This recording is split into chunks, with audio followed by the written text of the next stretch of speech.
What is going on, everyone? So I'm doing an open house today right here in Albatross in Riverview, but I'm not doing the video to invite you to the open house, even though you should come.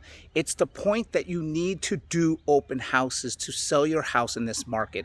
And even if you, as a realtor, you're saying, oh, I'm successful and I blah, blah, blah. You're never too successful or too busy to do an open house for your client. Even if you can't do it, at least get someone else to do it or someone on your team or whatnot. I'm doing an open house. It's Sunday. It's Labor Day weekend, and I'm out here working because I know that open houses work, but you can't do them for 2 hours.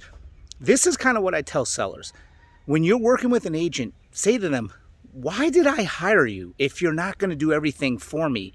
This is not the market where the interest rates were 2%. This is not the COVID market where things were on the market in one day. And I think that's the biggest problem we're having right now is so many agents were used to just putting a house on the market and getting 30, 40, 50 offers.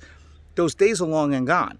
Now you actually have to work. And you have to do things for your client. You have to invest money in marketing. You have to do whatever it takes. And if you want to celebrate and you want to take vacation, do it after the house closes. Because your first priority when you're getting your license, when you're representing a client, is to do whatever it takes for that client. If you're representing a buyer, if you're representing a seller.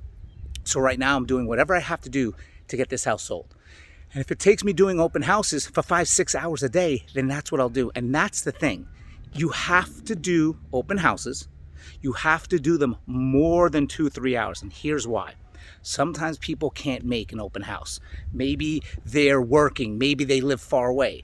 So the longer the hour, the more you'll get someone go, oh, okay, I can make it. Or I'll come back and bring people. So longer open houses, always do them every week. Compete with builders. If you have any questions, please let me know. Any questions you have. And if you want to visit me at this open house, I'm here. But if you're watching this video next week, then I'm not here. Oh, maybe I am. I don't know. Talk to you soon.